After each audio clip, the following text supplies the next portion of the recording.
পোস্টারে আসার পর পোস্টার থেকে চলে যাওয়া, এটা কি একজন আমাকে রাখতেই হবে? যে একজন অভিনেতা মানেই তিনি কোনো না কোনো রাজনৈতিক দলের কর্মী বা নেতা, এই বিষয়টাকে একজন অভিনেতা হিসেবে কিভাবে দেখছো তুমি? যারা একটা থেকে বেশি ব্যবসা করে।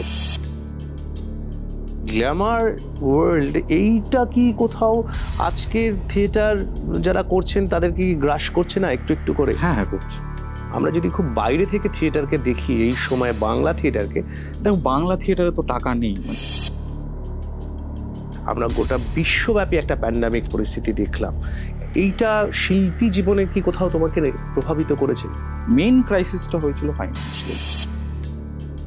কাঞ্চনদার কথা বলি, আজকে যখন আমরা দেখতে পাচ্ছি সোশ্যাল মিডিয়াতে যা যা ঘটছে, এরকম গ্ল্যামার ওয়ার্ল্ডে থাকলে পরে একাধিক বিয়ে করে ফেলতে হবে, সব ভুলে যাবে।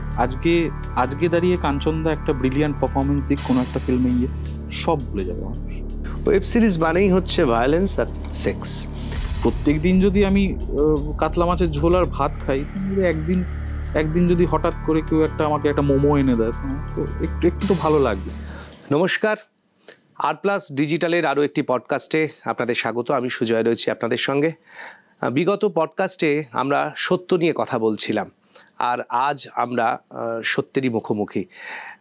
তবে সেটা খুব কাকতালীয় নয়। তার কারণ হচ্ছে এই যে বিগত পডকাস্টের পর আপনারা যাদের কথা শুনতে অনুরোধ করেছেন, তাদেরই মধ্যেই একজন রয়েছেন আজ আমাদের স্টুডিওতে, যিনি বলা যেতে পারে এই সময় বাংলা সিনেমার রূপকথার নায়ক। বল্লভপুরের রূপকথা আমরা প্রত্যেকেই দেখেছি, আমাদের খুব প্রিয় একটি সিনেমা। সেই বল্লভপুরের রূপকথার নায়ক আজ আমাদের সঙ্গে রয়েছেন সত্যম ভট্টাচার্য। তোমাকে স্বাগত জানাবো আজকের পডকাস্টে। নবনালন্দা থেকে যাদবপুর বিশ্ববিদ্যালয় এবং সেখান থেকে ফিল্ম স্টাডিজ, তারপরে ফিল্মের সঙ্গে কাজ করা, মানে ক্যামেরার পেছনে কাজ করা, তারপরে ক্যামেরার সামনে কাজ করা, এটা একটা দীর্ঘ জার্নি বোঝাই যাচ্ছে। আমরা যাব এক এক করে সেই জার্নির জায়গাগুলোতে যাব, কিন্তু প্রথমেই যে প্রশ্নটা একটু অন্যরকম, এই সমসাময়িকতাকে রেখে যে প্রশ্নটা মনে হচ্ছে যে অভিনেতা শব্দটার সঙ্গে কোথাও একটা নেতা শব্দ যুক্ত হয়ে আছে, আর এখন তো প্রায় সমার্থকই হয়ে গেছে যে একজন অভিনেতা মানেই তিনি কোনো না কোনো রাজনৈতিক দলের কর্মী বা নেতা। তো এই বিষয়টাকে একজন অভিনেতা হিসেবে কিভাবে দেখছো তুমি?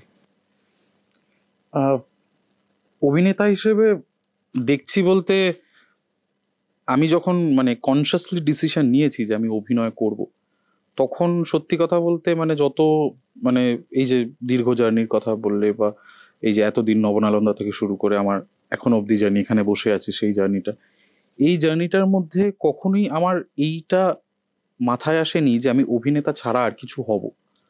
তো কাজে আমার কাছে, কারণ এই অভিনেতা হওয়ার জন্য অনেক কিছুই আমাকে স্যাক্রিফাইস করতে হয়েছে। আমি বিরাট বড়লোক ফ্যামিলি থেকেও বিলং করি না, আমি একজন নর্মাল মধ্যবিত্ত ফ্যামিলি থেকে বিলং করি।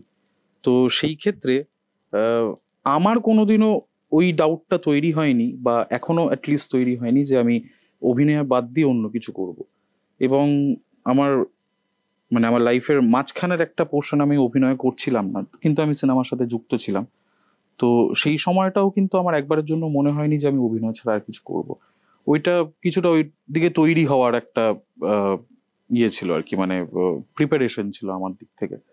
তো হ্যাঁ, এখন হচ্ছে সবাই মোস্ট অফ দেম আর কি যোগদান করছে রাজনৈতিক দলে বা রাজনীতির সাথে। সেটা কিসের জন্য করছে আমি তাদের মনের ভেতর ঢুকে তো বলতে পারবো না, কিন্তু যদি তারা তাদের নিজেদের ইডিওলজিক্যাল জায়গা থেকে ঠিক থাকে এবং তাদের কাজটার প্রতি অনেস্ট থাকে, সেটা মানুষের প্রতি কাজ হোক, সেটা এন্টারটেনমেন্টের ক্ষেত্রে হোক, সেটা তাদের অভিনয়ের দিক থেকে হোক, সবকিছুর দিক থেকে যদি একটু অনেস্টি বজায় থাকে, তাহলে আমার মনে হয় না যে, কারণ আমরা তো এরকম প্রচুর মানুষকেই চিনি যারা একটার থেকে বেশি ব্যবসা করে বা একটার থেকে বেশি কাজ করে, সকালবেলা একটা পার্ট টাইম জব করে, রাত্রেবেলা একটা পার্ট টাইম জব করে। তো মাল্টিটাস্কিং করাটা যে খুব আনকমন এমন কিছু না, কিন্তু অনেস্টলি করলেই ভালো আর কি। যদি তাতে মানুষের ভালো লাগে, তাদের অভিনয় দেখে যদি মানুষের ভালো লাগে এবং তাদের রাজনৈতিক কাজকর্ম যদি মানুষের হেল্প হয়, তাহলে ওয়েল অ্যান্ড গুড। আমার তো এতে বক্তব্য কিছু নেই, কিন্তু আমার আপাতত কখনোই মনে হয়নি যে আমি অভিনয় বাদ দিয়ে আর কিছু করব। না, এখানে একটা প্রশ্ন খুব প্রাসঙ্গিকভাবে এসে পড়ে যে যিনি খুব বড় মাপের একজন অভিনেতা বা খুব মেইন স্ট্রিমে কাজ করছেন এবং খুবই সফল একজন, আমরা বড় মাপের এই অর্থে বলছি যে আমরা যদি মেইন স্ট্রিমে সিনেমার নিরিখে দেখি যে সেখানেও তো অনেক ধরনের আছে যারা হিরো হচ্ছেন বা খুব মূল চরিত্রে অভিনয় করছেন, তারাও একবারে সক্রিয় রাজনীতিতে যখন রাজনীতির ময়দানে নামছেন একজন শিল্পী হিসেবে, তো তিনি তো সমস্ত মানুষের, মানে আমরা যখন দীপক অধিকারীকে বা দেবকে দেখছি তখন তো তিনি প্রত্যেকেরই দেব। সেই দীপক অধিকারী যখন একটি রাজনৈতিক দলের মানুষ হয়ে তিনি মানুষের সামনে দাঁড়াচ্ছেন তখন তো তিনি আবার নির্দিষ্ট একটি রাজনৈতিক দলের মানুষ। তা এখানে একজন শিল্পীর সঙ্গে তার রাজনৈতিক সত্তা কোথাও কি সংঘাত ঘটে না, বা এখানে একজন দর্শকের জায়গা থেকে তিনি কিভাবে সেটাকে দেখতে পারেন, সেটা কি মনে হয়? হ্যাঁ, একটা সংঘাত তো ঘটে অবভিয়াসলি, মানে সেটা মানে মানে কি বলবো, একটা পক্ষপাতিত্বর দিকে চলে যায়। মানে মানুষ যে পার্টির হয়ে সে অভিনেতা দাঁড়াচ্ছে বা তার বিপরীত ধর্মী যারা মানে ইডিওলজি বিশ্বাস করে, তাদের হয়তো মনে একটা একটা সংঘাত তো তৈরি হয় আমার মনে হয়। কিন্তু আমি জানি না, আমি যেটুকু মানুষের সাথে মিশেছি সেই জায়গাটা না এখনো খুব একটা অসুবিধা হয় না, কারণ এখনো মানুষ, মানে তুমি যার এক্সাম্পল দিলে দেবদা মানে এখনো না, মানে আমি রিসেন্টলি কাজ করে আমি দেখতে পেলাম যে এবার প্রত্যেকটা মানুষকে তো আমি জিজ্ঞেস করতে পারি না সে কোন কোন পলিটিক্যাল পার্টিকে ভোট দেয় বা কোন পলিটিক্যাল পার্টিকে তারা সাপোর্ট করে, কিন্তু মানুষের উচ্ছ্বাস ওকে দেখলে কিন্তু এখনো একই রকম হয়। এবার আমি তো পিন পয়েন্ট করতে পারবো না যে এই মানুষটা এই পার্টিকে সমর্থন করে, ওই পার্টিকে সমর্থন করে, কিন্তু এত পপুলার একটা ফিগার হয়ে গেলে না, মানে সেটার একটা অ্যাডভান্টেজ তো আছে যে মানে সে নির্দ্বিধায় রাজনীতি করলেও তার মানুষ তার সাথে আছে, এবং সেটা আমার মনে হয় সেটা সবার ক্ষেত্রে না হলেও তুমি যে এক্সাম্পলটা দিলে তার ক্ষেত্রে অ্যাটলিস্ট ওইটুকু ফলে আর কি। এবার এবার ডিপেন্ড করে বাকিদের পাবলিক অ্যাপিয়ারেন্স, তাদের কথাবার্তা, তারা কিভাবে মানুষের সাথে কথা বলছে, সাধারণ মানুষের সাথে কিভাবে তার মানে কি আলাপচারিতা হচ্ছে, সেইগুলোর ওপরেও অনেকটা ডিপেন্ড করে। কারণ আফটার অল তো মানে এরা এমন একটা ফ্যান্টাসির জায়গা থেকে একদম বেরিয়ে পড়ছে, একদম মানুষের সামনে চলে আসছে, তারা ছুতে পারছে সেই মানুষটাকে। তো সেই জায়গায় দাঁড়িয়ে তার ব্যবহার, তার কি বলবো, তার মানুষের সাথে ইন্টারাকশন কিরকম, সেটাও কিন্তু অনেকটা ডিপেন্ড করে। মানে আজকে আমি ভীষণ একজন বড় স্টার যাকে আমাকে পছন্দ করে লোকজন, এবং আমি আদতে আমি যখন একটা সাধারণ মানুষের সাথে আমি গ্রামে গিয়ে বা মফস্বলের দিকে গিয়ে কথা বলছি, আমার ব্যবহার তাদের প্রতি খুব একটা ভালো না, বা খুব একটা বা আমি নিজেকে ওই জায়গাটায় রাখছি যে আমি একটা বিরাট স্টার, আমি এদের ধারে কাছে আসবো না, বা তখন তো মানুষ তো আর মানে মানে বুদ্ধিহীন নয় যে মানে তাহলে তো মানুষ সেরম ভাবেই তাকে দেবে। অনেকটাই ডিপেন্ড করে, মানুষটার উপর অনেকটা বেশি ডিপেন্ড করে আমার মনে হয়। মানে অ্যাটলিস্ট শিল্পী যখন এই ক্ষেত্রে নামছে তখন অনেক বেশি করে ডিপেন্ড করে। একটু ব্যক্তিগত পরিসরে এবার ঢুকছি, সেটা হচ্ছে যে 90 সাল 1990 এইরকম একটা সময়, সেটা শৈশব পেরোনো, এবং তারপরে গিয়ে আমরা যদি মোটামুটি 2014-15 এরকম একটা সময় ধরি, তাহলে সেই সময়টা একবারে যুবক একটা বয়স। এইরকম একটা সময়ে আমাদের রাজ্যেও একটা রাজনৈতিক পালাবদলের সময়, এইটা একটা ঘটনা। এবং তারপরে কাজ করতে করতে আমরা বিগত বেশ কয়েক বছর, 2019-এর পর থেকে আমরা গোটা বিশ্বব্যাপী একটা প্যান্ডামিক পরিস্থিতি দেখলাম। এই যে দুটো ঘটনা শতাব্দী অনেক দিন ধরে অপেক্ষা করে এই ধরনের ঘটনার জন্য, এইটা শিল্পী জীবনে কি কোথাও তোমাকে প্রভাবিত করেছে? হ্যাঁ হ্যাঁ, বিরাটভাবে। প্রথম যে ঘটনাটার কথা বললে সেটা তখনও অতটা করেনি, কারণ তখনও আমি স্টুডেন্ট, তখনও আমি প্রফেশনাল লাইফে ঢুকিনি। তো সেই ক্ষেত্রে একটা স্টুডেন্টের মনকে যেরমভাবে এফেক্ট করার কথা সেরম ভাবেই করেছে। মানে আমার মনে আছে আশুতোষ কলেজে আমি যখন পড়ি, আমার ব্যাচ হচ্ছে শেষ ব্যাচ যেখানে মানে এসএফআই স্টুডেন্ট ইউনিয়নে ছিল, তারপর থেকে টিএমসিপি হয়ে যায়, মানে আমি শেষ। আবার আমি যখন যাদবপুরে ঢুকি অনেক বছর পর আবার এসএফআই যাদবপুরে ফিরেছিল। তো আমার স্টুডেন্ট লাইফটা আমি পুরোটাই এসএফআই দেখেছি। তো আমার তার বাইরে এখন আশুতোষ কলেজের বাইরে দিয়ে যাই, দেখি যে পাল্টে গেছে, বিভিন্ন মানে অন্যান্য পার্টির ফ্ল্যাগ ঝুলছে বা ঝুলছে। তো সেই ক্ষেত্রে মানে সত্যি কথা বলতে স্টুডেন্ট পলিটিক্স আমাকে খুব একটা কোনোদিনও টানেও নি, এবং কারণ প্রচুর বন্ধু বান্ধবও ছিল যারা অ্যাক্টিভলি স্টুডেন্ট পলিটিক্সের সাথে যুক্ত ছিল, এবং তাদের স্বভাব চরিত্র এবং সবকিছুতে ব্যবহারে অনেক পরিবর্তন দেখেছিলাম। তো সেই দিক থেকে নিজেকে একটু সরিয়েই রেখেছিলাম, কনসিয়াসলি সরিয়ে রেখে। বহু চেষ্টা হয়েছিল, যেহেতু মানে আমরা আশুতোষ কলেজে আমাদের নাটকের দল শুরু করি, তো সবার একটা চেষ্টা ছিল আমাদেরকে নিজেদের দলে টানা। তো সেইটা খুব কনসিয়াসলি অ্যাভয়েড করেছি জীবনে। এবং পরের যে ঘটনাটা, প্যান্ডেমিকটা, তো মানে শিল্পীদের কি অবস্থা করেছিল সেটা আর বলার নয়। মানে সেটা বিশেষ করে মানে আমাদের তো বাড়িতে বসে কাজ করার উপায় নেই, তাও বহু চ্যানেল বহু চেষ্টা করেছে তাদের নিজেদের মতন করে করার, কিন্তু আফটার অল না ওটা হয় না। এবং ওই যে একটা মাস 6-7 গ্যাপ, এবং আমি আগেই বললাম যে মানে আমি বিরাট বড় লোক ফ্যামিলি থেকে বিলং করি না। মেইন ক্রাইসিসটা হয়েছিল ফাইন্যান্সিয়ালি, মানে ওইটা ফাইন্যান্সিয়ালি, এবং স্টেজে উঠতে পারছি না, সেটে যেতে পারছি না, কিছুই করতে পারছি না, এবং বাড়িতে বসে কত আর সিনেমা দেখবো, কত আর বই পড়বো। একটা টাইমে পরে বোর্ডামের থেকে মানে ডিপ্রেশনের দিকে চলে যাওয়ার একটা চলে যাচ্ছিল। তো সেইটা মানে খুব ভালো হলো যে ওটা বেশি দিন কন্টিনিউ হলো না। মানে আবার পরের বছর 2021-এ গিয়ে আবার একটা শুরু হলো। তো সেই কিন্তু মানে যেহেতু আমরা আমাদের major portion of the pandemic আমরা কাটিয়ে এসেছিলাম অলরেডি, এবং তখন পুরোপুরি 2021-এ পুরোপুরিভাবে লকডাউন করা সম্ভব ছিল না, কাজেই টুকটাক কাজকর্ম আমরা করেছি। সবাই মানে আমাদের সেটে এফেক্টেড হয়েছে, অনেকের করোনা হয়েছে, আবার শুটিং বন্ধ হয়েছে, কিন্তু তাও একটা ছোটখাটো ফ্লো ছিল। কিন্তু ওই 6-7টা মাস যখন কিছুই করতে পারছি না, তখন সত্যিই অসুবিধা হয়েছিল। মানে অর্থনৈতিক দিক থেকে মানে নিজের শিল্পী সত্তা তো প্রায় যেতেই বসেছিল অলমোস্ট, এবং একটা অদ্ভুত শরীরে ল্যাথার্জি তৈরি হয়েছিল, যেই ল্যাথার্জিটা না মানে কাটিয়ে উঠতে অনেকটা সময় লেগে গেছে।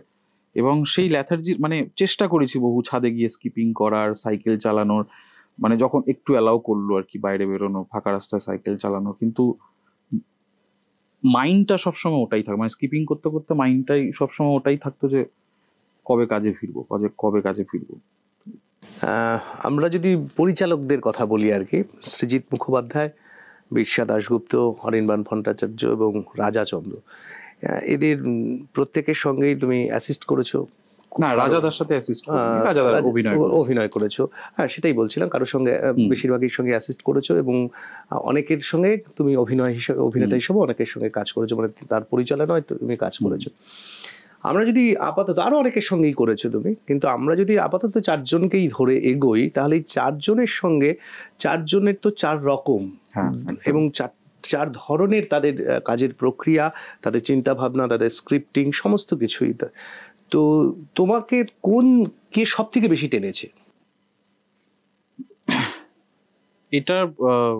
এটা খুব সোজা উত্তর, কারণ অনির্বাণ ভট্টাচার্যেরই কাজ সবচেয়ে বেশি টেনেছে। কারণ যে চরিত্র আমাকে দিয়েছিল বল্লভপুরের রূপকথায়, সেই চরিত্রটা মানে এরকম মানে আমাদের মতন অভিনেতাদের, মানে যারা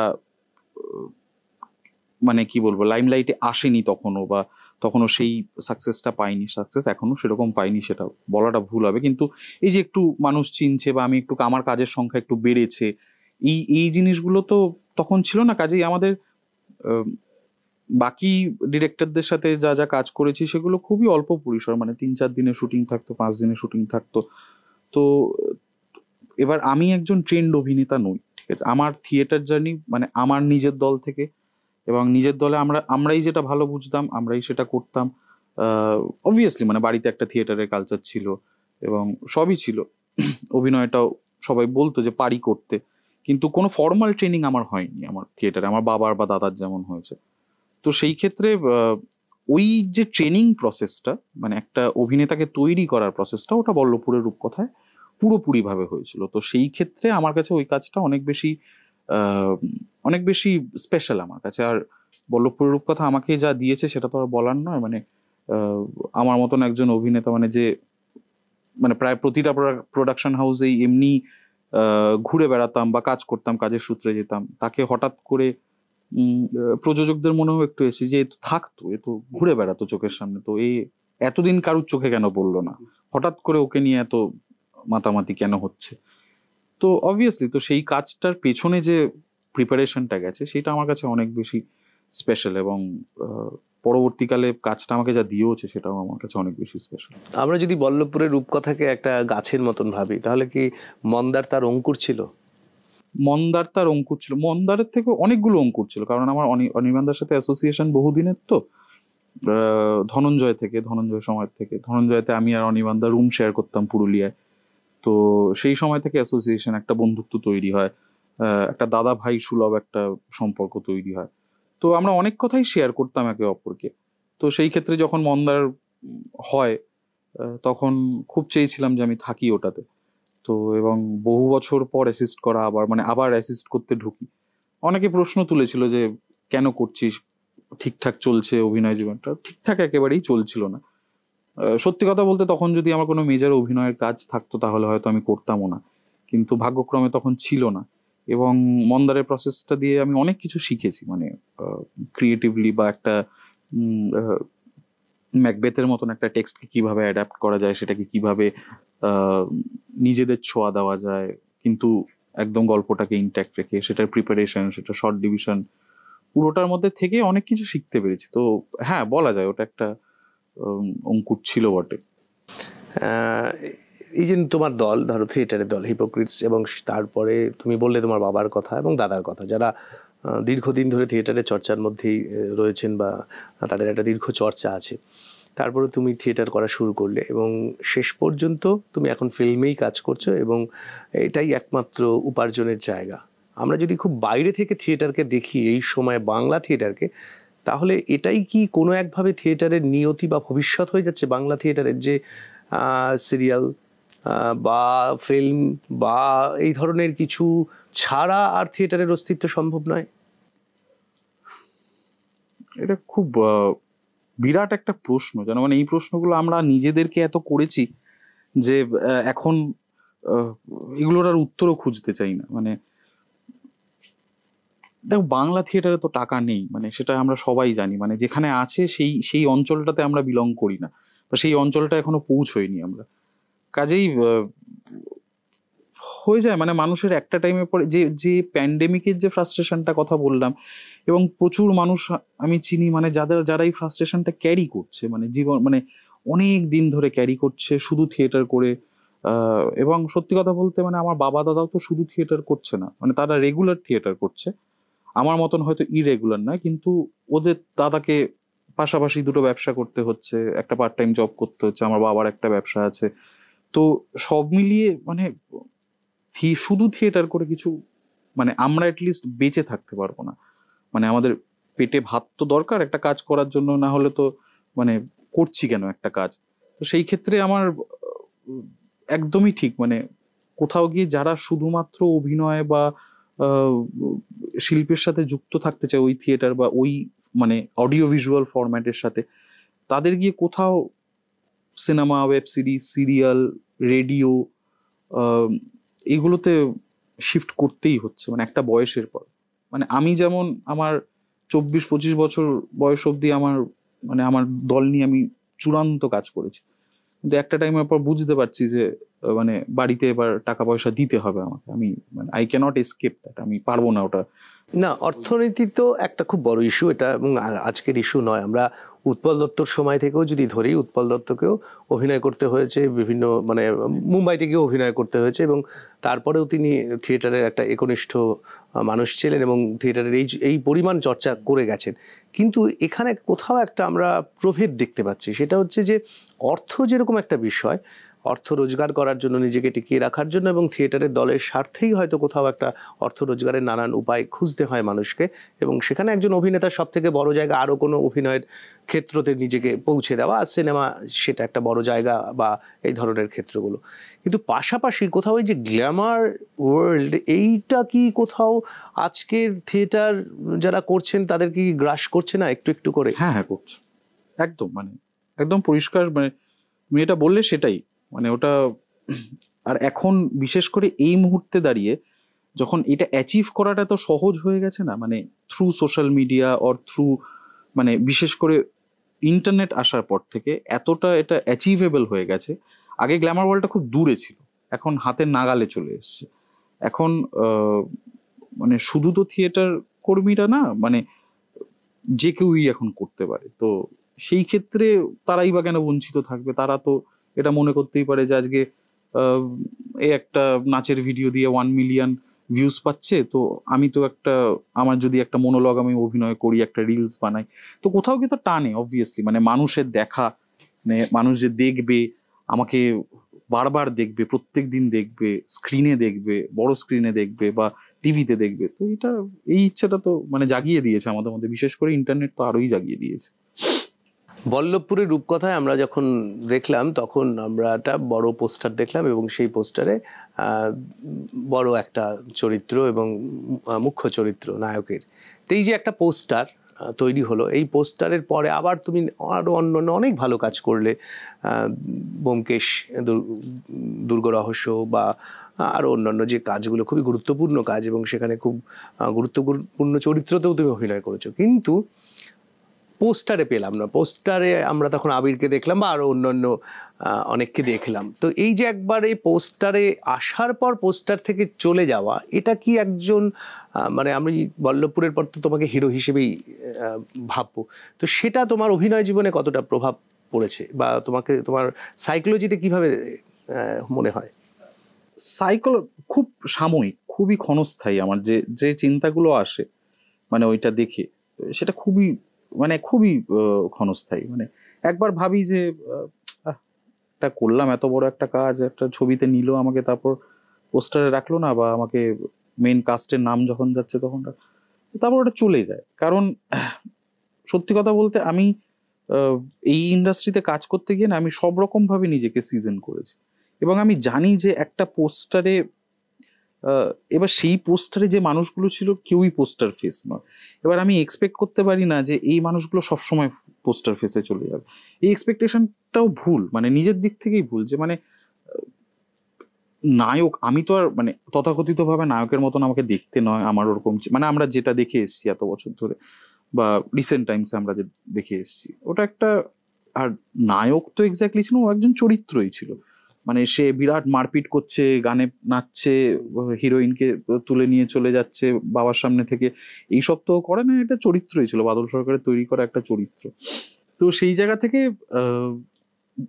তুমি যে চিন্তাটার কথা বললে সেটা খুবই সাময়িক, মানে আমার অতক্ষণ মাথায় থাকে না। আর আমি যদি সত্যি মনে করি যে আমাকে সব পোস্টারে মানে তাহলে ওরকম একটা জায়গায় চলে যেতে হবে আমাকে, যে আমাকে রাখতেই হবে।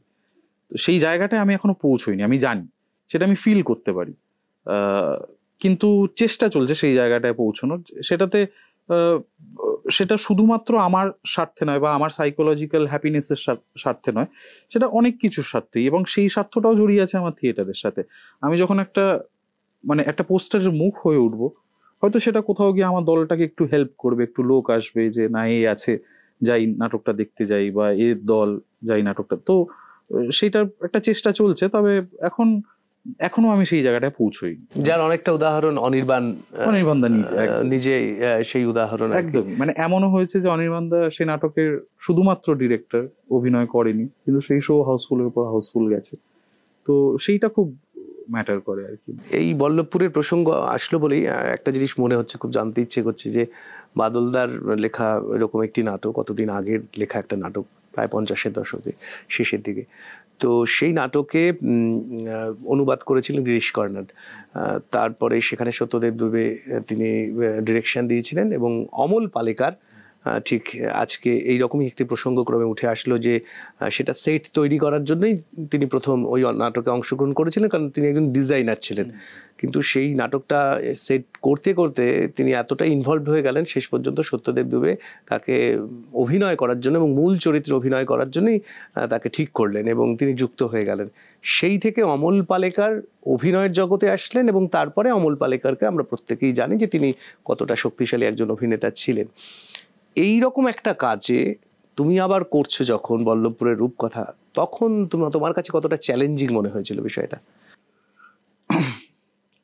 দেখো, কাজটা পাওয়ার পর না আমি সত্যি কথা বলছি, আমার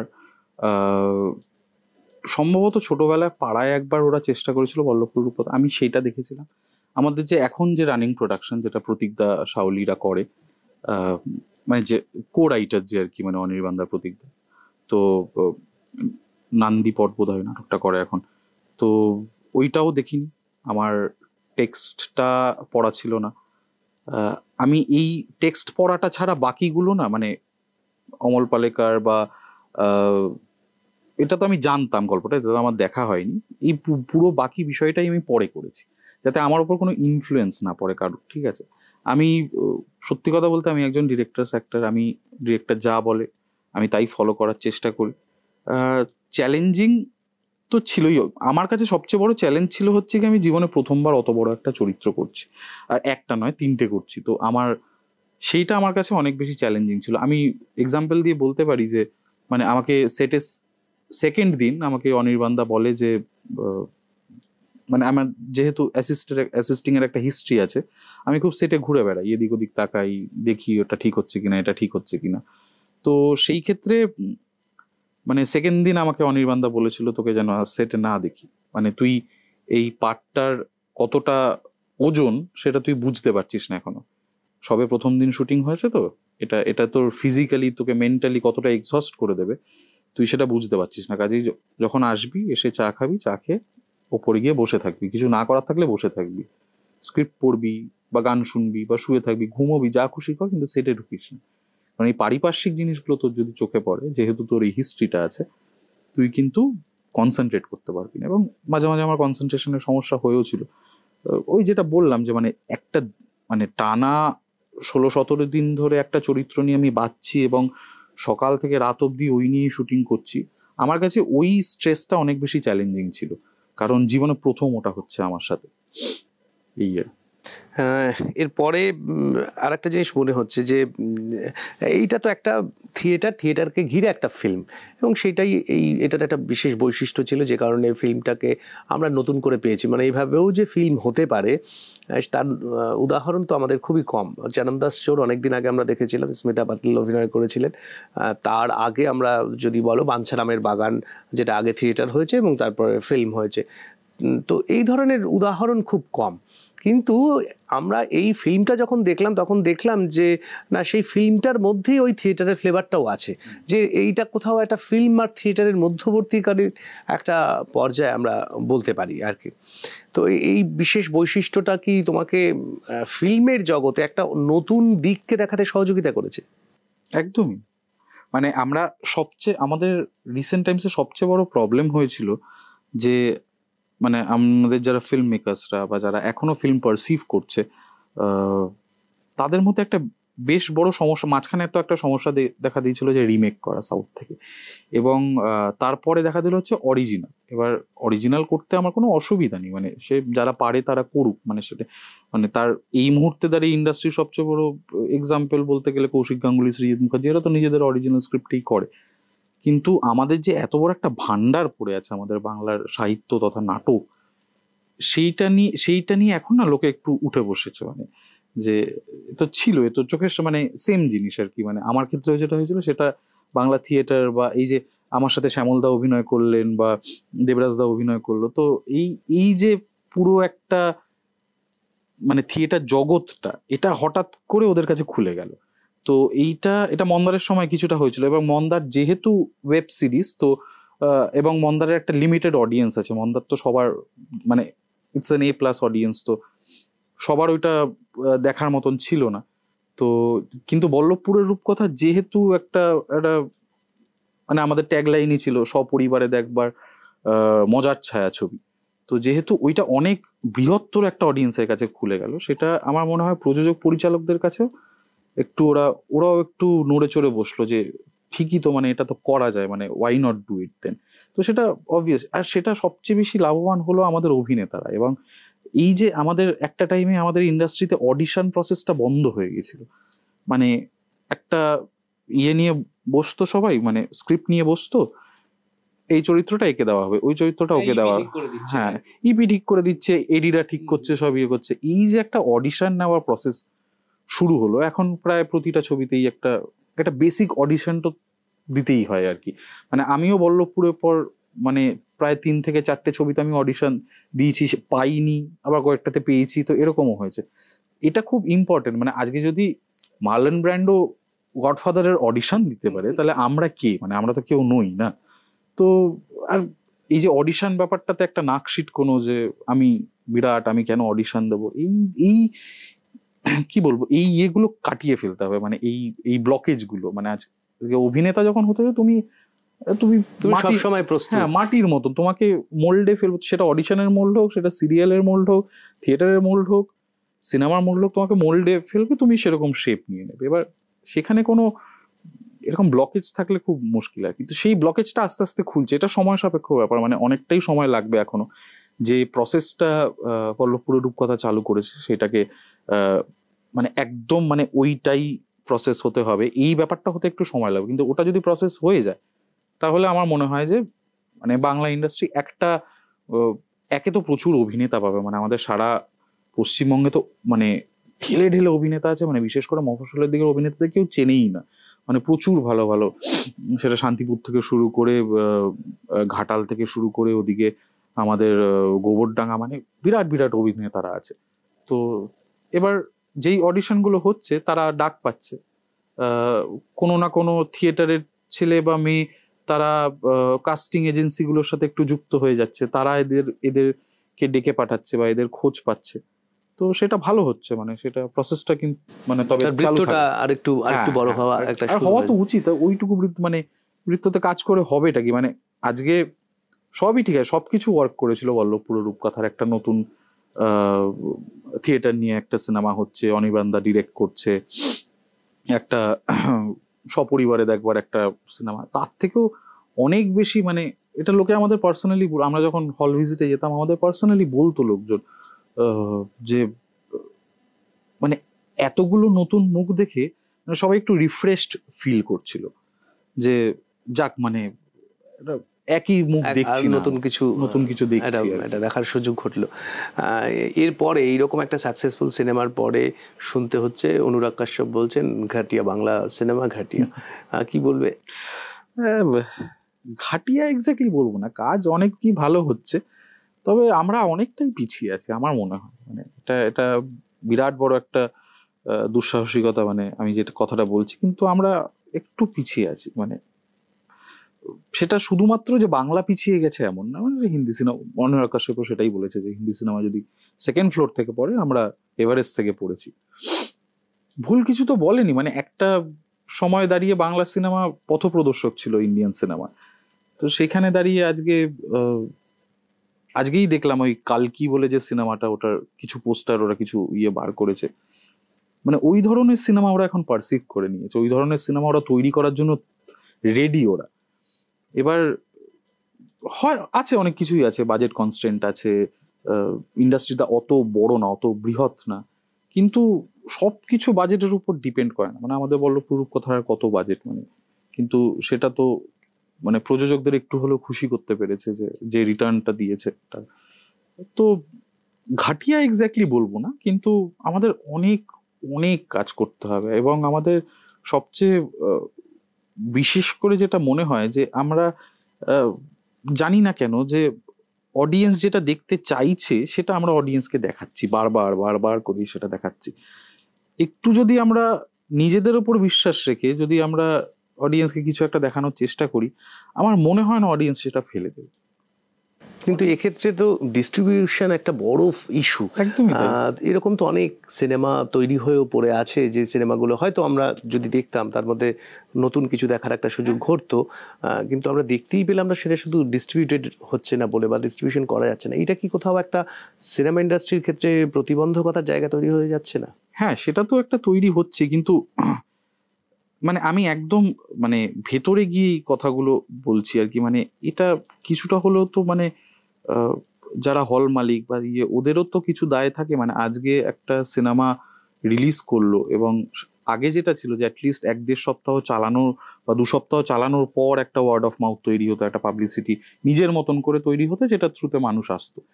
এখন তো প্রায় প্রতি সপ্তাহে কোনো না কোনো এখন আমরা কন্টেন্ট যেটা বলছি, কন্টেন্ট বেরোচ্ছে। এবার হল মালিকদেরও তো কিছু মানে তারাও তো পয়সা দিয়ে চালাচ্ছে, তাদের অতগুলো এমপ্লয়ি, তাদের অত ম্যানেজমেন্ট, অত এবার কিছুটা তাদের কাছেও দায়বদ্ধতা থেকে যায়। কাজেই আমার সত্যি মানে at the bottom of my heart আমার একটাই জিনিস মনে হয় যে একটা ছবি যদি ভালো হয়, একটা ছবি যদি দেখার মতন হয়, এবং সিনেমা তো একটা পাবলিক ভিউইং, মানে সবাই মিলে বসে দেখবে। একটা আজকে নন্দন যদি ধরি, আজকে প্রায় 1000 লোক একসাথে বসে দেখে। তো সেই সেই ইয়েটা যদি তৈরি করা যায়, মানে সেই এক্সপিরিয়েন্সটা যদি তৈরি করা যায়, তাহলে আমার মনে হয় মানুষ দেখবে। আমি বলছি বল্লভপুরে প্যারালালি দোস্তজি চলছিল। দোস্তজি মানে আমার মনে হয় আগের বছর, তাও তো বল্লভপুরের সাথে এসভিএফ যুক্ত ছিল, অনেক কিছু, অনির্বাণদা যুক্ত ছিল, দোস্তজি তো কিছুই ছিল না মানে।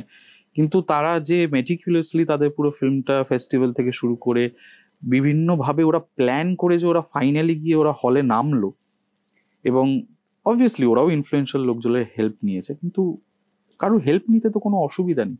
এবার যদি আমি গোড়া হয়ে থাকি যে আমার মানে অনেক মানুষের দেখি যে আমি এই ছবিটা বানিয়েছি, আমাকে মানে ফেসবুকে বা ইনস্টাগ্রামে দেখি যে আমাকে ডিস্ট্রিবিউটার দেওয়া হলো না, হল থেকে তুলে নেওয়া হলো, এত মানে কি হয় এগুলোতে আরো নেগেটিভিটি ছড়ায়। মানে দোস্তজি তো করে দেখিয়ে দিল, তাই না? সহজ পাঠের গল্প তো করে দেখিয়ে দিয়েছিল, ফড়িং তো করে দেখিয়ে দিয়েছিল, মানে ট্রাইড এন্ড টেস্টেড মেথড, মানে করলেই হয়। মানে একটু আরেক মানে সবকিছুকে পাবলিকলি একটা ডিমিন করার থেকে আমার যদি মনে হয় একটু নিজে যদি আরেকটু মানে সিনেমাটা বানিয়ে ফেললেই তো আমার কাজ শেষ হয়ে যায় না, না মানে সেখানে তারপরেই তো আসল কাজটা শুরু হয়, তার পোস্ট প্রোডাকশন থেকে শুরু করে সেটা মানুষের কাছে পৌঁছে দেওয়া অবধি। এবার একটা আমি বলছি, আমি ঝিল্লি দেখেছি, আমার খুব প্রিয় একটা সিনেমা, কিন্তু মানে আমি দেখে সত্যি আমার এত ভালো লেগেছিল, মানে আমাদের বয়সী একজন বা আমার থেকে ছোটও হতে পারে, গৌতম ঘোষের ছেলে ঈশান, কিন্তু আমি বলছি ওটার সব ভালো, মানে ইট ইজ টেকনিক্যালি ব্রিলিয়েন্ট, কিন্তু সেটা তো যেই মজাটা দোস্তজি বা বল্লভপুরের রূপকথা দিতে পেরেছে সেটা তো দিতে পারবে না পাবলিক ভিউইং এর যে মজাটা। সেখানে দাঁড়িয়ে আমার মনে হয় ঝিল্লি is more of a festival film. ওখানে মানে আরো প্রচুর মানে কি বলবো, প্রচুর ফেস্টিভ্যাল ওরা জিতেওছে অলরেডি এবং দে ডিজার্ভ। কিন্তু সেটা যখন এলো, সেটা যখন নন্দনে রিলিজ করলো, দেখলাম যে মানুষ যাচ্ছে না, কারণ হলে যাওয়ার জন্য না। আজকে এতদিন পর না, মানে বহুদিন আগে আমি লাপাতা লেডিজের দেখেছি, ট্রেলারটা দেখেছি, আমার ভালো লেগেছিল। এবার যা হয় আর কি, মানে সময় করে মানে সময় হয়ে ওঠেনি ওটা দেখার। কিন্তু এখন মানুষ এত বলছে লাপাতা লেডিজ নিয়ে, আমার মনে হচ্ছে আজকে গিয়ে আমি দেখে আসি। এইটাও তো তৈরি হতে হবে না, মানে এই বাসটা যে একটা ওয়ার্ড অফ মাউথ যেটাকে বলি। আমাদের প্রথম সপ্তাহে মানে কনসিয়াসলি আমাদের প্রযোজকরা ডিসিশন নিয়েছিলেন যে বল্লভপুর রূপকথা খুব বেশি হলে ডিস্ট্রিবিউট করা হবে, আগে দেখি কেমন চলে। এবং এই যে ওয়ার্ড অফ মাউথটা তৈরি হওয়ার পর বল্লভপুর রূপকথা আস্তে আস্তে হল বাড়লো এবং শেষে গিয়ে 87 দিন চললো ওই সিনেমা হলে। সেইটা মানে ম্যাক্সিমামটাই ওয়ার্ড অফ মাউথের উপর। তো অনেকগুলো ফ্যাক্টর এখানে কাজ করে যায়, মানে কিন্তু আমার ওই নেগেটিভিটি ছড়ানোর ব্যাপারটা একদম ভালো লাগে না, যে ক্রিপ করে কি হবে। মানে আজকে আমি অনেক অভিনেতাদের বন্ধুদেরও বলেছি, আমার জুনিয়র অনেককে বলেছি, না ধরো আমরা বাকিটা ব্যক্তিগত যখন তৈরি হলো, বাকিটা ব্যক্তিগত, মানে সেটা তো একবারে মেইন স্ট্রিমে প্রায় ছিলই না, এরকম আমরা কেউ ভাবতেও পারিনি যেরকম একটা সিনেমা। অনেকে হয়তো আমরা ব্যক্তিগত পরিসরে যারা পরিচিত তারা দেখেও ফেলেছে অনেকে, তার অনেক পরে আবার সেটা মেইন স্ট্রিমে চলে আসা এবং সেটা এইভাবে করা। একদমই তাই। এই যে আমি বলছি এই আগের বছর ফিল্মফেয়ার অ্যাওয়ার্ডে মানে আমি নিমন্ত্রিত ছিলাম, যেহেতু আমাদের ছবি হয়েছিল আর কি, মানে অনেকগুলো নমিনেশন পেয়েছিল, সেখানে প্রচুর অ্যাওয়ার্ড পেলো ওই প্রিয় চিনার পাতা ইতি সেগুন। কেউ জানতোই না ছবিটার ব্যাপারে, কিন্তু অতগুলো ফিল্মফেয়ার পাওয়ার পর আবার রিলিজ করতে পারলো ওরা, আবার মানুষ দেখলো, কিছু সপ্তাহ চললো নন্দনে। তো মানে এইগুলো কাজ করে যায়, এবং এটা মানে শিল্প যখন তুমি করো, আমাকে অনির্বাণদাই সম্ভবত বলেছিল এই কথাটা। মানে আমি খুব বিশ্বাস করি যে সোসাইটিতে আমাদের না কোনো দরকার নেই শিল্পীদের, আমরা বিনোদন দিই মানুষদের, ঠিক আছে? আমরা শিল্প করি আমাদের নিজেদের জন্য, কিন্তু আমাদের একটা ইঞ্জিনিয়ারের বাড়ি তৈরি করতে লাগে, একটা ডাক্তারকে, একটা মানুষকে সুস্থ করতে লাগে, একজন আর্কিটেক্ট, একজন যে কোডিং করছে, সব প্রফেশনারই একটা দরকার আছে। কিন্তু শিল্পীরা নিজেদের জন্য শিল্প করে এবং বিনোদনের জন্য। মানুষ ফ্রি টাইমে সিনেমা দেখে, মানুষের প্রফেশনের মধ্যে সিনেমা পড়ে, মানে প্রফেশনালি কেউ সিনেমা দেখছে আনটিল অ্যান্ড আনলেস সে ফিল্ম ক্রিটিক, সেটা পড়ে না। তো কাজেই আমরা যদি শিল্পী হিসেবে নিজেদের কে হঠাৎ করে ডিমিন করে দিই পাবলিক ফোরামে, তাহলে সেইটার এফেক্ট না আমাদের শিল্পর ওপরেও পড়ে। আমি খুব বিশ্বাস করি সেটা। এবং আমি আমার অভিনেতা বন্ধুদেরও বলেছি, মানে আমার যেটা বলছিলাম বন্ধু, ছোট আমার জুনিয়র অনেককে বলেছি, তারা অনেক সময় ফ্রাস্ট্রেটেড হয়ে গিয়ে ফেসবুকে অনেক কিছু লিখে ফেলে যে এ চান্স পাচ্ছে আমি পাচ্ছি না, এদের মতন অভিনেতা ওদের মতন অভিনেতারা চান্স পাচ্ছে আমি কেন পাচ্ছি না, আমি তো বা আমার পরিচিতরা তো এত ভালো অভিনয় করে। আমি ওদের বলি যে এটা করিস না, কি করবি, মানে এটা তো তোর হাতে নেই, মানে এটা তুই ফেসবুকে লিখে কি করবি, 4টে লোক দেখবে কালকেই ভুলে যাবে এটা। এবার ধরো এই যে বিনোদনের কথা যখন আসছে, এবং এখন আমরা দেখছি যে বিনোদনটা সর্বক্ষেত্রেই বিনোদন, যদি আমি ভাবি যে একজন শিল্পীর কাজ সমাজকে বিনোদন দেওয়া, এটা তো খুবই একটা মৌলিক প্রশ্ন, শিল্পীর একটা দায়িত্বই পড়ে তার মধ্যে, বিশেষ করে যেটা যে কোনো ধরনের শিল্প চর্চাই হোক। কিন্তু সেই বিনোদন যদি ক্রমশ তার বাড়ির ব্যক্তিগত ঘটনাগুলো একটা বিনোদনের জায়গা হয়ে ওঠে, যেটা অতি সম্প্রতি আমরা দেখছি বিভিন্ন অভিনেতাদের মধ্যেই এরকম একটা প্রবণতা যে তার ব্যক্তিগত সম্পর্ক, একটা বেশি বয়সে আবার একটা দ্বিতীয় তৃতীয় চতুর্থ বিয়ে করার মতন একটা জায়গা, এবং সেটাও মানুষের কাছে বিনোদন হিসেবেই আসছে, এবং সেটা নিয়ে মানুষ নানান রকম ট্রোলস করছে, মিমস হচ্ছে, সেটাও একটা বিনোদনের পার্ট, এবং সেইটাও একটা বাণিজ্য এইরকম। তো এইটাকে তুমি কিভাবে দেখছো? এটাও তো বিনোদন আমরা যদি বলি। এইখানে কি কোথাও শিল্পীর ওই যে শিল্পীর একটা শিল্পী সত্তা আছে, সেটা কি কোথাও সে তার বিপরীত মেরুতে চলে যাচ্ছে না? একদমই চলে যাচ্ছে। এবং আমি জানি না, মানে এটা অনেকেরই কনসিয়াস ডিসিশন, কিন্তু মানে আমি যেমন রিসেন্টলি বিয়ে করলাম, তো আমি কখনোই চাইনি যে আমার বিয়ে বা আমার এই পার্সোনাল যে স্পেসটা আমি শেয়ার করছি আমার ফ্যামিলি আমার বন্ধুদের সাথে, এটা কখনোই সেটা পাবলিক ফোরামে যাক। এবার সেটা মানে গেছে, কিছু করার নেই, মানে কিছুভাবে তো গেছেই।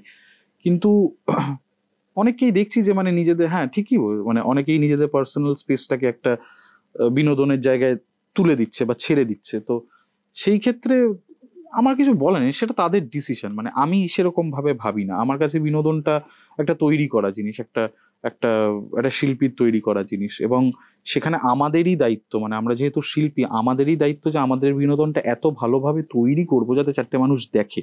তো সেটা দায়িত্বটা আমাদেরই, কারুর আমাদের এই পুরো ব্যাপারটাতে কোনো দায়িত্ব নেই।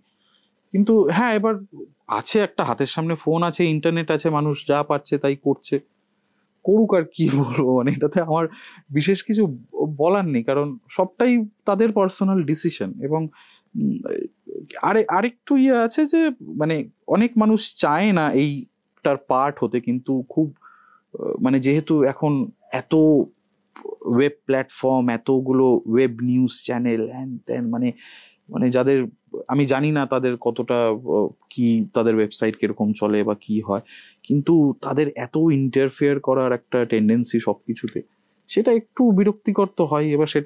এবার আমরা কি বলবো, আমরা এখন শিল্পী, আমরা পাবলিক ইমেজ, আমাদের সবটাকেই সামলে চলতে হয়। যেমন আমার বিয়ের সময় অনেকেই বলেছিলেন যে তোমাদের বিয়েটা কভার করি। আমি বলছিলাম প্লিজ ক্ষমা করো না, এটা মানে কিছুই না। আমি এসবে রিসেন্টলি অভ্যস্ত হয়েছি, ঠিক আছে, কিন্তু আমার পরিবার তো এসবে অভ্যস্ত নয়। মানে তারা খুব হকচকিয়ে যাবে, তারা খুব হঠাৎ করে ক্যামেরা লাইট টাইট এসে যদি মানে বিয়ের ওখানে হয়ে যায়, তারা খুব অস্বস্তিতে পড়ে যাবে।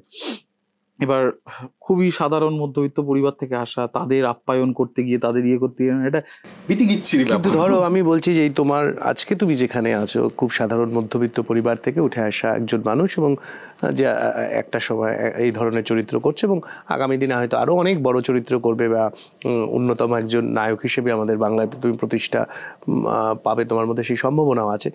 তো অনির্বাণের ক্ষেত্রে আমরা যদি সেরকম দেখি, যে ওনার ক্ষেত্রেও তো প্রায় একই রকমভাবেই খুব একটা গ্রাম থেকে আসা বা মফস্বল থেকে আসা, একটা অন্য জেলা থেকে আসা।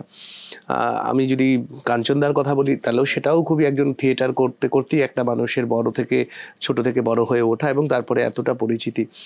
সেই মানুষগুলোর প্রেক্ষাপটে আজকে যখন আমরা দেখতে পাচ্ছি সোশ্যাল মিডিয়াতে যা যা ঘটছে, বিভিন্ন এটা যেন কোথাও একটা বিনোদনের অংশ শুধু হয়ে উঠছে না, যে এটা যেন এরকম গ্ল্যামার ওয়ার্ল্ডে থাকলে পরেই একাধিক বিয়ে করে ফেলতে হবে, বা একটা সম্পর্ক ব্রেকআপ করে এই সাথে সাথে আর একটা সম্পর্কেতে চলে আসতে হবে।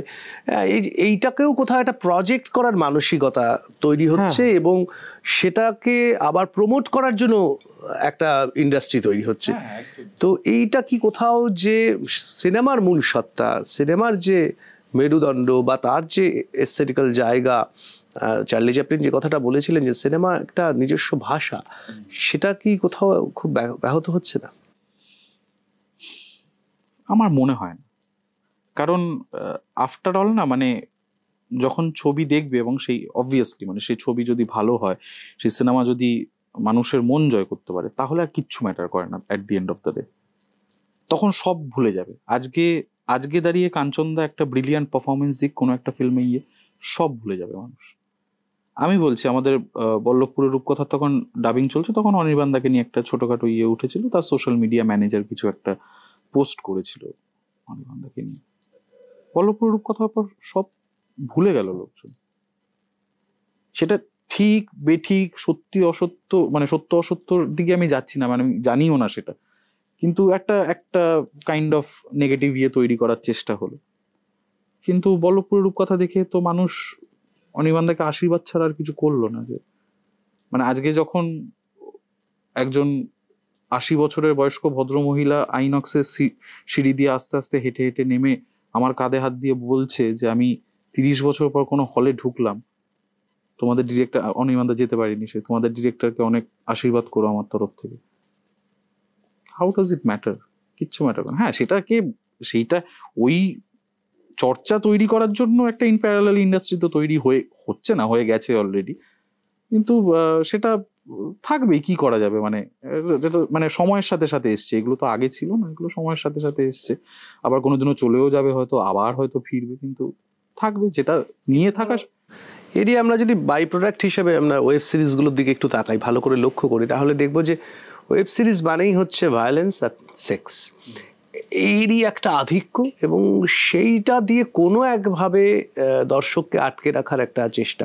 আমি বলছি না সব ওয়েব সিরিজই তাই, অনেক ভালো ওয়েব সিরিজের মধ্যে তৈরিও হয়েছে বা আগামী দিনেও হয়তো হবে, কিন্তু বেশিরভাগ ক্ষেত্রেই আমরা দেখতে পাচ্ছি যে সেটাই যেন কোনো একটা চাবিকাঠি, যে একটা ওয়েব সিরিজকে খুব চ্যাম্পিয়ন হয়ে যাওয়া, জনপ্রিয় হয়ে যাওয়া। তো এগুলো কি তারই কোনো বাই প্রোডাক্ট মনে হচ্ছে, এই যে সামাজিক অবস্থান?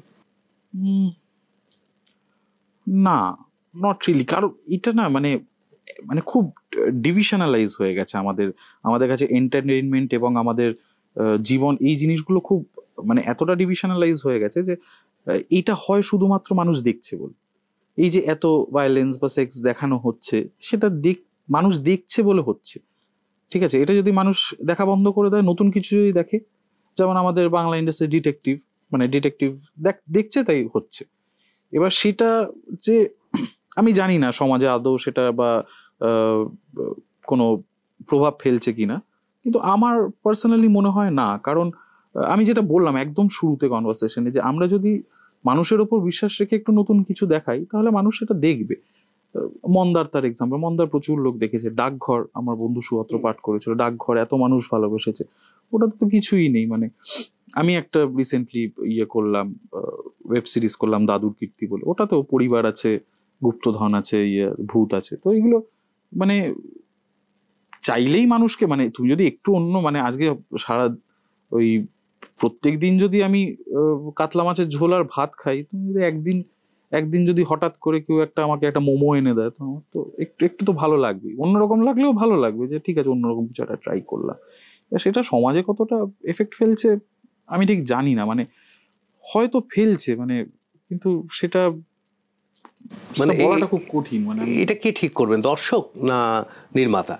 মানে এটা দর্শক ঠিক করবে, এইটুকু দায়িত্ব তো একটু দর্শকের আছে। তাহলে তাই যদি হয়, তাহলে গুপি গাইন বাঘা বাইন যখন তৈরি হলো, তখন কি দর্শক চেয়েছিল এরকম একটা সিনেমা হোক, নাকি সত্যজিৎ বাবু চেয়েছিলেন বলে এরকম একটা সিনেমা, সেটা দর্শকরা মেনে নিয়েছেন? বা একদমই ওটাই তো, পথের পাঁচালীও একই রকম। আমি বলছি সমাজে কি এফেক্ট ফেলবে সেইটা দর্শকের উপর ডিপেন্ডেন্ট। মানে আমি আজকে একটা ভায়োলেন্স দেখে আমি সেই ভায়োলেন্সটা আমি পোট্রে করবো আজকে আমি একটা কোনো ওয়েব সিরিজ বা টেলিভিশনে দেখাচ্ছে যে তার মাকে মারছে বা বাবাকে মারছে, যেটা অনেক সময় অনেক খবরেই আমরা পেয়েছি, নিউজ পেপারে আমরা পড়েছি যে, কিন্তু সেটা যদি কোনো ওয়েব সিরিজে দেখানো হয় বা কিছু হয়, সেটা যদি সে প্র্যাকটিক্যালি অ্যাপ্লাই করতে যায় তাহলে তো সেটা তার চয়েস, সেটা তো সেখানে তো আমাদের কিছু করার নেই। কিন্তু হ্যাঁ, যেটা শুধু গোপীগাইন বাঘাবাইন তো মানুষ চায়নি, কিন্তু মানুষ দেখেছিল, এবং সেটাই আমি বললাম যে মানুষকে আজকে যদি মানে এত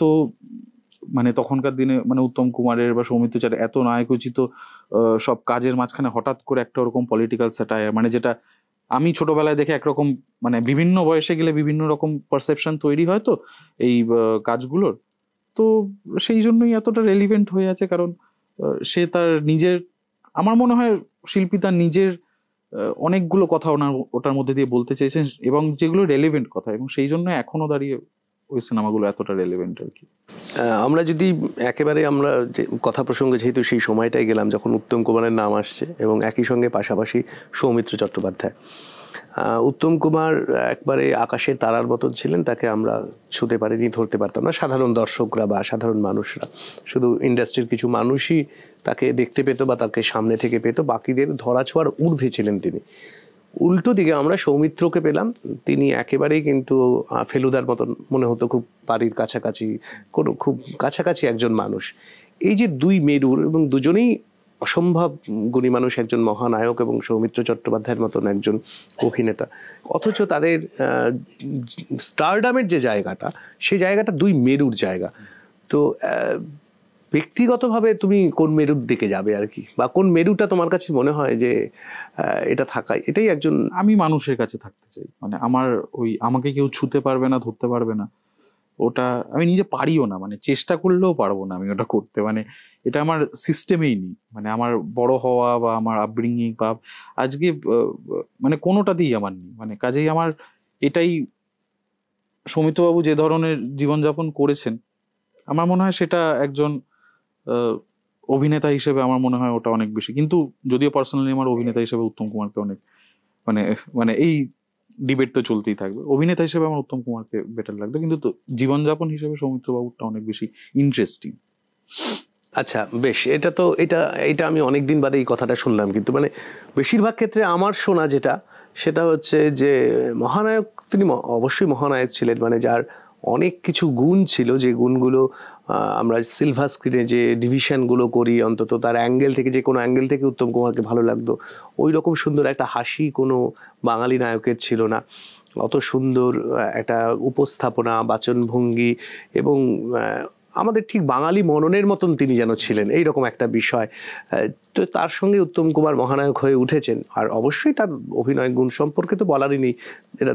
কিন্তু সৌমিত্রবাবু যেন কোথাও কোথাও, ধরো ঝিন্দের বন্দির কথা যখন প্রসঙ্গ আসে, মানে দুজনের খুব টক্কর দেওয়া অভিনয়, তখন যেন সৌমিত্রবাবু অনেকটা ক্লাসিক্যাল অভিনেতার একটা জায়গা, এবং সেখানে তার তার সমস্ত কিছু যেন একটা অন্য খাতে বইছে, এবং সেখানে বিদেশি বিভিন্ন বিখ্যাত বিখ্যাত অভিনেতাদের নানান রকম তাদের যে জায়গা, আমরা তার ক্লাবসের কথা বলতে পারি, সেই রকম কতগুলো এস্থেটিক্যাল অভিনয় জায়গা। তো সেইখানে দাঁড়িয়ে যদি একটা, কেন আমি উত্তম কুমারকে বেছে নিলাম, কারণ যেটা ফার্স্ট যেটা বললে যে উত্তম কুমারের মধ্যে একটা একটা বাঙালিদের হিরো ওরকম হওয়া উচিত, ওটার একটা ব্যাপার ছিল, এবং বাঙালি হিরো বলতে আমি উত্তম কুমারকে, মানে আমরা ম্যাক্সিমাম লোকে উত্তম কুমারকে আমরা ইয়ে করি, আমার উত্তম কুমারকে একটাই জায়গায় এগিয়ে রাখার কারণ, আমার মানে ভীষণ বড় ধৃষ্টতা হবে এই কথাটা বলাটা, কিন্তু আমার মনে হয় উত্তম কুমারের বডি অফ ওয়ার্কে আমি মনে করি comedy is the most toughest form of acting, কারণ মানুষকে হাসানোটা অত সোজা নয়। আমার মনে হয় উত্তম কুমারের, মানে আমি শুধু ফিল্ম যদি বলি, আমি থিয়েটারে আমি ঢুকছি না, শুধু ফিল্ম যদি বলি, তাহলে আমার মনে হয় উত্তম কুমারের বডি অফ ওয়ার্কে কমেডির সংখ্যা অনেক বেশি ছিল সৌমিত্রবাবুর থেকে, আমি একদম স্ট্যাটিস্টিক্যালি বলছি। তো সেই ক্ষেত্রে আমার এবার সৌমিত্রবাবু বিশেষ করেননি বলে আমার এটা মনে হয়, নাকি উত্তম কুমারের সব জায়গায় নিজেকে প্রমাণ, মানে তিনি জানেন কোন অ্যাঙ্গেলে ওনাকে ভালো লাগছে, মানে কি আলোটা নিলে ওনাকে মানে অপরূপ সুন্দর লাগবে, সেখান থেকে শুরু করে যখন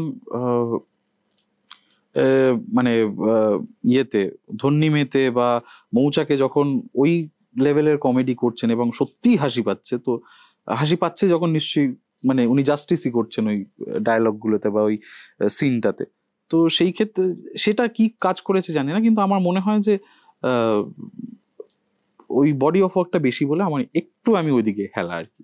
তো সুমিতবাবুকে আমি মানে একদম মানে উনি তো প্রণম্য মানুষ, মানে আমি অত ধৃষ্টতা মানে না একেবারেই, মানে এটা তো এরকম হয়, মানে সেটা তো আমাদের, আমরা যখন দর্শক হিসেবে তাদেরকে দেখছি তখন তো আমি দর্শক হিসেবে আমার মতামত দেব, অবশ্যই সেটা তো খুব স্টাডির জায়গা থেকে আমার কাছে একটা অন্যরকম হতেই পারে, সেটা বিষয় নয়, বা কাউকেই তার জন্য ছোট বা বড় করারও প্রসঙ্গ থাকে না। প্রায় আমরা শেষের পথে চলে এসেছি। একটা জিনিস মনে হচ্ছে যে অভিনয়ের ক্ষেত্রে এখন বিশেষ করে আমরা যদি এই যে হিরোইজমের কথা বা হিরোয়েটিক একটা বিষয়, সেখানে উত্তম কুমার মহানায়ক ছিলেন, তারপরে অনেক নায়কই এসছেন আমাদের সিনেমার জগতে, অনেক নায়কই এসছেন এবং অনেকে খুব অত্যন্ত সফলভাবে কাজও করেছেন। প্রসেনজিৎ চট্টোপাধ্যায় তাদের মধ্যে একটা, বলা যায় যে তারপরে একটা ভ্যাকুম সময় তাপস পালের মতন অভিনেতা, প্রসেনজিৎ চট্টোপাধ্যায়ের মতন অভিনেতা। কিন্তু কোথাও আস্তে আস্তে এই যে আমরা বাঙালি মনন থেকে, বাঙালি চেহারা থেকে সরে আসছি এবং সেখানে দাঁড়িয়ে অভিনয়ের থেকে অনেক বেশি হয়ে যাচ্ছে শরীর, কত প্যাক, তার শরীরের মাপ কিরকম আছে, মাপঝোপ কিরকম আছে, সে কতটা মারপিট, মানে জামা খুললে তার শরীরটা কত, তার পেশির সৌষ্ঠব কত থাকবে। এইটা এই অবস্থান থেকে কি মনে হচ্ছে যে সিনেমাকে, যে বাঙালি সিনেমা তাহলে কোন দিকে যাচ্ছে? দেখো, আমি বলবো না যে উত্তম কুমার সেই সময় দাঁড়িয়ে মানুষ নায়ক বা তাদের নায়ক হিসেবে যাকে বেছে নিয়েছিল এই সময় দাঁড়িয়ে মানে সেরকম চেহারার একটি মানুষ বা সেরকম ক্যারিজমার একটি মানুষকে বেছে নিতে হবে। সময় মানে যত সময় গেছে মানুষ নিজেদের নায়ক নিজেরা বেছে নিয়েছে, তো এখনকার মানুষ ওরকমই পছন্দ করছে, তো ওরকমই চলছে। একটা সময় হয়তো এটা ভেঙেও যাবে, মানে বলা যায় না। কিন্তু না, এখানে একটু ছোট প্রশ্ন রাখছি যে এইটা কি সত্যি এখনকার সময়ের মানুষ এরকম মনে করছে, না মানুষদেরকে এইভাবে আস্তে আস্তে বাধ্য করানো হয়েছে যে এই রকমই ভাবতে?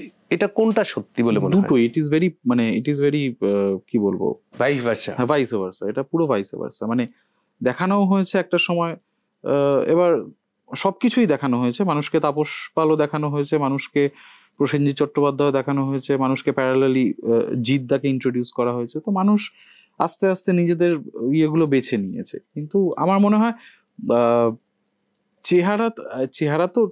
চেহারার থেকেও আমার বেশি মনে হয় যে ফিটনেসটা খুব ইম্পর্টেন্ট আমাদের অভিনেতাদের জন্য। এবং সেইখানে একটা অভিনেতা সবকিছু করতে পারা উচিত, মানে সে ফাইটও করতে পারবে, সে নাচও করতে পারবে, এবং সে ভালো অভিনয় করবে, মানে প্রাইমারিলি সে ভালো অভিনয় করবে। যদি অভিনয়টা সত্যি ভালো হয় তাহলে আমার মনে হয় না যে ওইগুলো আর ম্যাটার করবে। কারণ আমরা হলিউড থেকে রিসেন্টলি বলিউডেও প্রচুর দেখেছি যে মানুষদের চেহারা গড়তে ভাঙতে যদি মানুষকে সেই সময় এবং সেই অর্থ এবং সেই সাপোর্টটা দেওয়া যায়, তাহলে একজন অভিনেতার পক্ষে আমরা সেটা ক্রিশ্চিয়ান বেলকে দেখেছি, মাইকেল ফ্যাসবেন্ডারকে দেখেছি, মার্লন ব্র্যান্ডোকে দেখেছি, অ্যাল পাচিনো, রবার্ট ডি নিরো, সবাইকেই দেখেছি। তো সেই ক্ষেত্রে আমার মনে হয় না যে ওটা, যে অভিনেতা যদি নিজের সত্তাটা অভিনেতার হয় তাহলে সে যে কোনো রকম, মানে আজকে যদি ক্রিশ্চিয়ান বেল ইয়েতে, ওই ছবিটার নাম ভুলে যাচ্ছি, অত বড় একটা ভুঁড়ি নিয়ে, প্রায় একটা টাক মাথা নিয়ে করতে পারেন, তাহলে ও তো ওরকম চেহারা নয়। মানে ও যখন নর্মাল থাকে তখন তার একটা লিন চেহারা। অভিনেতা সত্তাটা ঠিক থাকলে বাকিটা, আমরা কৌশিক গাঙ্গুলির কথাই কেন বলবো না, বাঙালি অভিনেতাদের মধ্যে। একদমই তাই। আমি বিজয় সেতুপতি একটি ইন্টারভিউ তো বলেওছেন যে আমি ভালো না খেলে আমি ভালো অভিনয় করতে পারবো না, কারণ আমার মুখের স্বাদ যদি তেতো হয়ে যায় বা আমার যদি মুখে কোনো স্বাদ না থাকে তাহলে আমি আমার চরিত্রে স্বাদ দেবো কি করে। একদম খাঁটি কথা, আমারও তাই মনে হয়। মানে আমি খেতে ভালোবাসি, আমি সবই করতে পারি, কিন্তু একজন অভিনেতার সত্তার দিক থেকে আমার মনে হয় যে ওই দিকটাকে একটু ওপেন রাখা উচিত। না, আজকে যদি সত্যি কোনো চরিত্রের জন্য আমার সিক্স প্যাক দরকার, আমার ওরকম বিল্ড আপ দরকার, তাহলে আমি যেন ওইটা করার জন্য তৈরি থাকি। এবার সেটার জন্য সব প্রভিশনই দিতে হবে আমাকে। মানে আমি তো, মানে একটা চরিত্র, আজকে আমাদের মুশকিলটা কি হয়েছে, আজকে আমি একটা চরিত্র শেষ করছি, তার দিন দশেকের মধ্যে আরেকটা কাজে ঢুকে যেতে হচ্ছে। প্রিপারেশন টাইমটা খুব, মানে যারা রেগুলার অভিনেতা, মানে যারা সব মানে টানা অভিনয় করছে, তো সেই ক্ষেত্রে প্রিপারেশন টাইমটা যদি অত কম হয় তাহলে তো তার পক্ষে মানে একটা ড্রাস্টিক চেঞ্জ আনা পসিবল না। সে তার অভিনয় দিয়ে একটু এদিক ওদিক করতে পারে, কিন্তু সেটা কত দূর, মানে কতক্ষণ হবে, কত দূর আর হবে। কিন্তু ওই সময়, মানে পুরোটাই সময়ের উপর দাঁড়িয়ে, মানে আমরা কতটা সময় দিচ্ছি আমাদের শিল্পকে। আমি এটা একেবারে প্রায় শেষ প্রশ্নই করবো আর কি, মানে সেটা হচ্ছে একজন পরিচালকের দৃষ্টিকোণ থেকে আর একজন অভিনেতার দৃষ্টিকোণ থেকে। তো আমি যদি পরিচালক সত্যমকে জিজ্ঞেস করি যে তুমি যদি কোনো ফিল্ম তৈরি করো, তাহলে এই মুহূর্তে যারা আমাদের হিরো আছেন, অভিনয় করেন, তুমি তাকে কাকে নেবে তোমার ফিল্মে? আর দ্বিতীয় প্রশ্নটা হচ্ছে যে তোমার চয়েস করার একটা অপশন দেওয়া হলো, তুমি অভিনেতা, তুমি হিরো, তুমি কোন পরিচালকের পরিচালনায় কাজ করতে চাইবে? আচ্ছা, এই ইন্ডাস্ট্রি মানে বাংলায় আমি যদি পরিচালক হই, আমার দেখো আমি ডিপ্লোম্যাটিক হচ্ছে না, কিন্তু আমি চরিত্র হিসেবে আমি অভিনেতা নেব। সেখানে পছন্দের তো কিছু অভিনেতা আছেই আমার, অনির্বাণ দা আছে, ঋত্বিক চক্রবর্তী আছে, কৌশিক গাঙ্গুলি আছে, এরা তো আমার মানে পছন্দের অভিনেতা। শাশ্বত চ্যাটার্জি, খুব ইচ্ছে কাঞ্চনদাকে দিয়ে কোনো মানে প্রপার মানে মেইন ক্যারেক্টার, প্রোটাগনিস্ট ক্যারেক্টার। কাঞ্চনদাকে আমার সত্যি মনে হয় খুব আন্ডার ইউটিলাইজড একজন অ্যাক্টর, আমার খুবই ভালো লাগে ওনার থিয়েটার দেখে আমি যা বুঝেছি। যেটা সত্যজিৎ বাবু তুলসী চক্রবর্তীকে নিয়ে করেছিলেন, হ্যাঁ মানে ওটা খুবই একদমই তাই, মানে ওরকম মানে আমি হিরো কোনো আমি পরিচালক হিসেবে আমি জানি না কোনো হিরো ইমেজ নিয়ে কোনো ছবি করব কিনা, কিন্তু আমি চরিত্র নিয়ে করব, সেই চরিত্রের সাথে যে ফিট করবে আমি তাকে। কিন্তু এরা আমার প্রিয় অভিনেতা কিছু আমার এই ইন্ডাস্ট্রি, তাদেরকে আমি নেব অবভিয়াসলি। আর যদি অভিনেতা হয়ে একটি মানুষের সাথে এখনো কাজ করা হয়নি, খুব ইচ্ছা আমার কাজ করা তার সাথে, সেটা হচ্ছে কৌশিক গাঙ্গুলি। তো এই কারণ অভিনেতা হিসেবেও আমার অনেক কিছু শেখার থাকবে ওনার সাথে কাজ করলে, তো সেই ক্ষেত্রে ওনার সাথে একটা কাজ করার ইচ্ছা আছে, সেটা আমি ওনাকে জানিয়েওছি, এবার দেখা যাক। বেশ, অসংখ্য ধন্যবাদ। আর দর্শকদের উদ্দেশ্যে একটাই কথা বলার, যে এই রকম যদি পডকাস্ট আপনারা সত্যি শুনতে চান, তাহলে অবশ্যই আপনারা আমাদের কমেন্ট বক্সে গিয়ে আপনারা মতামত জানান, আর কার কথা আপনারা শুনতে চাইছেন, কোন নায়কের কথা, কোন অভিনেতার কথা, অথবা কোন সঙ্গীত শিল্পীর কথা। আমরা অবশ্যই তাদেরকে স্টুডিওতে হাজির করব এবং তাদের কথা আমরা তুলে ধরবো আপনাদের কাছে। আপনারা লাইক করুন, শেয়ার করুন এই ধরনের পডকাস্টগুলো, এবং আপনারা কি চাইছেন তা আমাদের স্পষ্ট করে জানান কমেন্ট বক্সে গিয়ে। তবে আজকের পডকাস্ট আমরা এখানেই শেষ করছি। দেখা হবে আগামী এপিসোডে, নতুন একটা এপিসোডে, আরও নতুন একজন বিশিষ্ট মানুষের সঙ্গে। আর ততক্ষণ পর্যন্ত ভালো থাকবেন, সুস্থ থাকবেন। নমস্কার।